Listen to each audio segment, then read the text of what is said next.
Uyu munsi nivyo twaturamutse dufise uyu munsi mukuru udasanzwe wo guhezagira ababungere bashasha 26 no gusezerera no guherekeza abakukuruke batanu.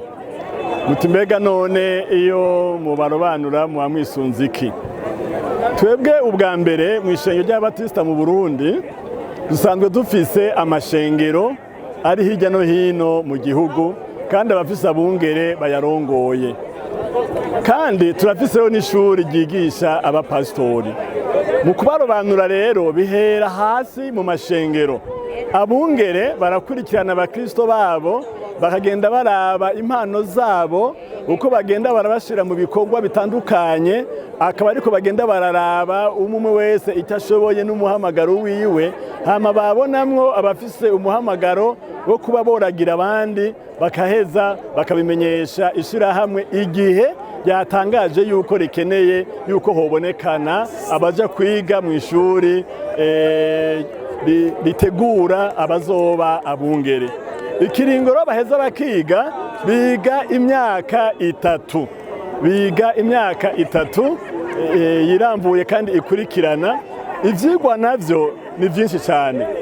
Kuko ubwa mbere barabigisha ivyigwa bijanye ndoramana bya teoloji, barabigisha ivyigwa bijanye no guteza imbere amashengero no kwiteza imbere bonye n'ubwabo, barabigisha ivyigwa vy'akahise, barabigisha ivyigwa bijanye no kumenya inkomoko n'intango y'amashengero yose muri rusangi, kandi barabigisha cyane mw'idonido Bibiliya kugira ngo bamenye uko Bibiliya yanditswe, uko isobanurwa, bamenye rimwe na rimwe uko ibitabo kanaka vyoba vyaranditswe mu gihe kinaka. Rero biga mu by'ukuri ibintu byinshi bitandukanye ku buryo baba bafise ubumenyi bukwiye muri izo nyigisho baronse bushobora kubashoboza kurangura ico gikorwa neza, kiretse bonye n'ubwabo badashize mu ngiro ivyo bize. Turizeye neza yuko bazofasha mu iterambere ry'igihugu. Kubera iki? Kubera ko muri UEBB ubwayo turafise icyo gisata kijejwe iterambere ry'igihugu.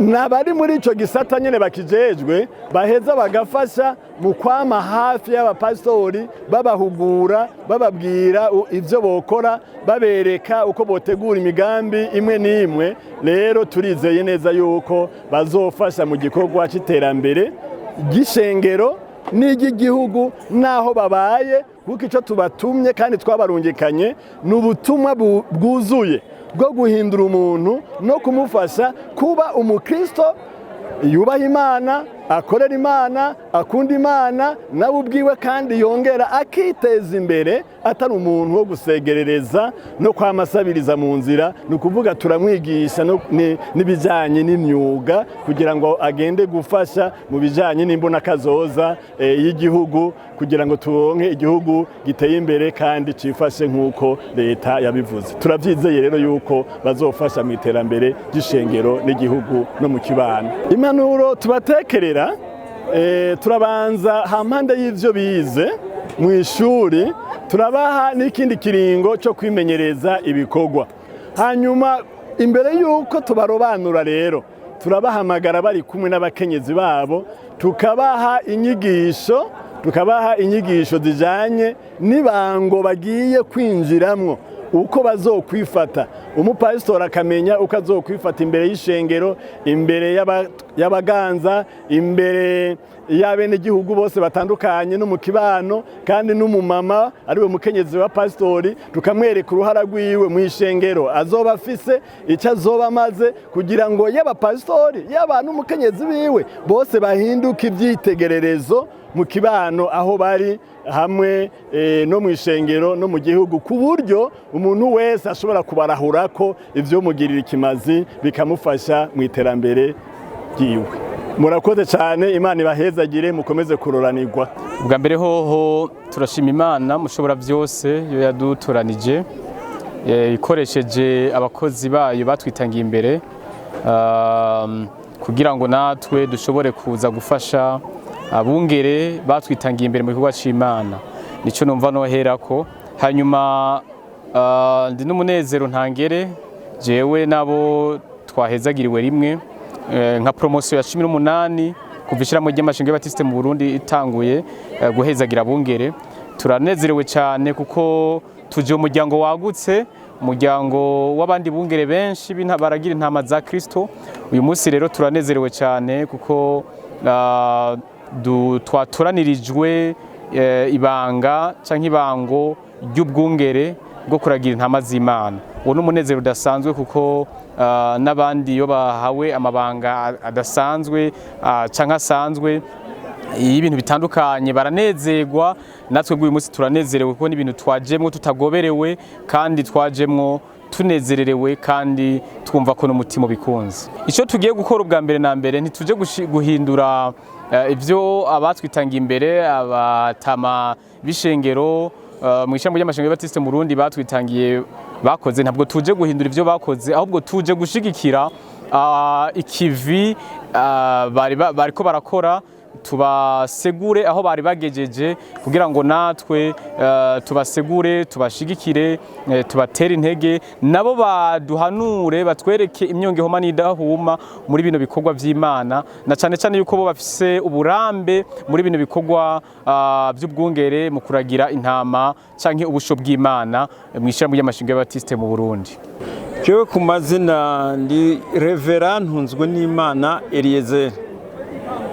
Hanyuma nahamagariwe kurangura no gukora umuhamagaro wanje w'ivy'ubutumwa bwiza mu Ishengero ry'Ababaptiste mu Burundi.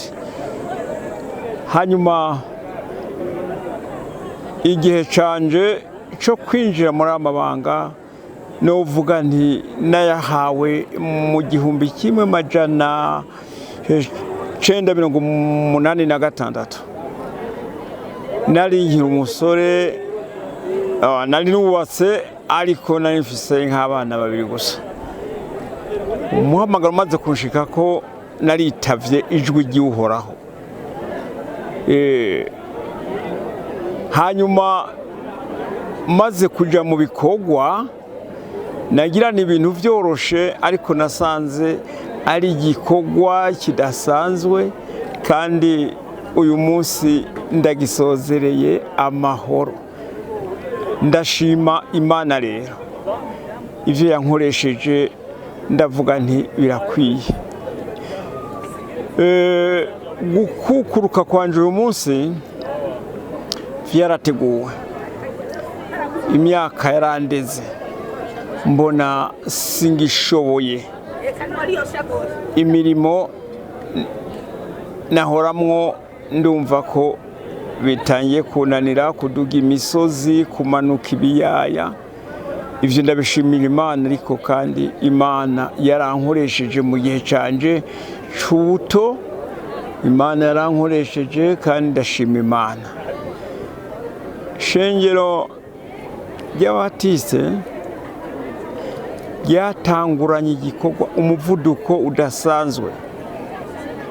Ubutumwa buzanywe n'abadanwa kandi bashikiye ngaha ahanyene kuri ikirimba cy'Umusema. Naje ntivyari vyoroshe kuko twarahuye n'ibibazo bitari bike, haba mu ishengero, intambara zitandukanye, intambara z'uburyo bw'ivy'imwemu, ariko Ababaptiste twarabaye muri ubwo buzima giye bigenda neza. Habaye ukuremesha imitima y'abanyeshengero, kandi turetse ishengero mvukamwo ntitugira karimbi, nta rubibe twagiye tugenda hirya no hino twagura ubwami bw'Imana.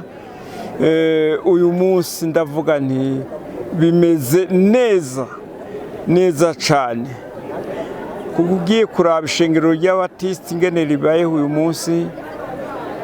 Twarigeze kubaho tugira nk'inama iroranya turi abapasitori 5, 10, none uyu munsi urabona mu by'ukuri igihugu cyose carashikiriwe n'ubutumwa, ariko misiyo yacu ntirahera. Turabandanya iyo misiyo yo gushikira abari hafi n'abari kure yacu. Uyu munsi naho ngiye mu zabukuru,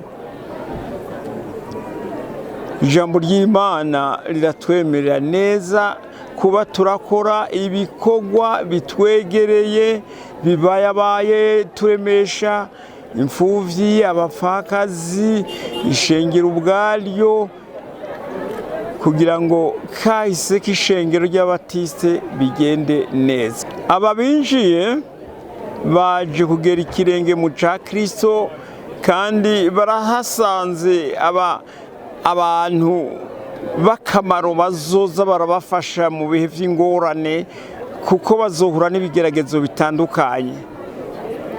Kandi kubw'ivyo nobabwira yuko bakwiye kurema igikorwa c'Imana.